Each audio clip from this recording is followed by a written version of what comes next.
Iran America समझौते में Lebanon जंग खत्म करने की शर्त शामिल। ईरान ने कहा अमेरिका को इसराइल से वादे पूरे करवाने होंगे। तेहरान ने समझौते को तनाव कम करने के सिर्फ पहली शुरुआत बताया है। ईरान ने कहा है कि लेबनान में चल रहे इस्राएली सैन्य अभियान को खत्म करना तेहरान और वॉशिंगटन के बीच हुए समझौते का एक अहम और अलग न किया जा सकने वाला हिस्सा है, यानी ये इनसेपरेबल पार्ट है जिसे अलग नहीं किया जा सकता। ईरान के जो फॉरेन मिनिस्ट्री है उसके तर्जुमान इस्माइल बगाई ने सोमवार को एक प्रेस कॉन्फ्रेंस में यह बात कही। उन्होंने बताया कि ईरान और अमेरिका के जो अथॉरिटीज हैं उन्होंने एक समझौता ज्ञापन यानी MOU को आखिरी शक्ल दे दी है और इसकी जो फॉर्मल इस पर जो अब दस्तखत होना है ये जुमे को होने की उम्मीद है। इस्माइल बगाई के मुताबिक इस समझौते का मकसद सभी मोर्चों पर जंग को खत्म करना है। इसमें लेबनान के हालात भी शामिल हैं। उन्होंने कहा कि यह समझौता ईरान की मजबूती और दबावों के सामने उसके डटे रहने का परिणाम है। ईरानी तर्जुमान ने कहा कि बैरूत जो लेबनान की राजधानी है, बैरूत के सदर्न इलाके में यानी दक्षिणी इलाके में दहिया में हुई इस्राएली कार्रवाइयों के बावजूद ईरान और लेबनान के जो राष्ट्रीय हित हैं उन्हें सुरक्षित रखने की कोशिश जारी रही। उनका दावा है कि इन घटनाओं ने पूरे रीजन में जो प्रतिरोधी समूह हैं, जो रेजिस्टेंस फोर्सेस हैं, उनके बीच एकता को और मजबूत किया है।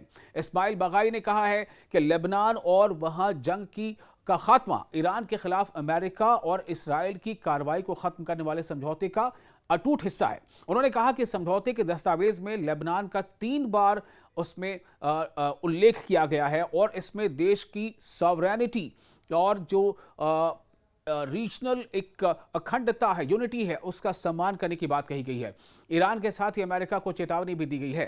बगाई ने कहा कि तेहरान को न तो इसराइल पर भरोसा है और न ही अमेरिका पर। उनके मुताबिक अमेरिका की जिम्मेदारी है कि वो अपने वादों का पालन करे और ये यकीनी बनाए कि इसराइल लेबनान पर कोई नया हमला न करे। उन्होंने कहा कि समझौते में दोनों पक्षों की, दोनों फरीक की जिम्मेदारियां तय हैं और सभी को अपनी अपनी कमिटमेंट का ख्याल रखना होगा।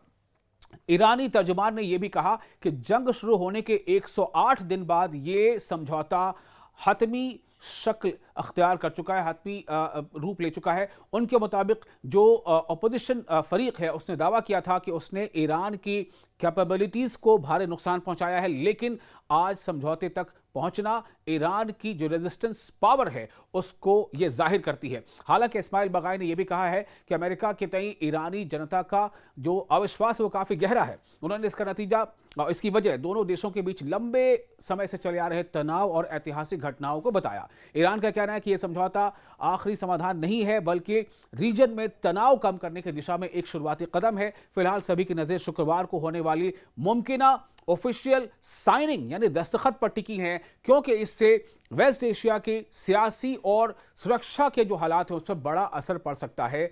ये वीडियो आपको कैसा लगा, इस बारे में आपकी राय क्या है? आप हमें कमेंट बॉक्स में अपनी राय शेयर कर सकते हैं और वीडियो अच्छा लगा हो तो लाइक और जरूर कीजिए।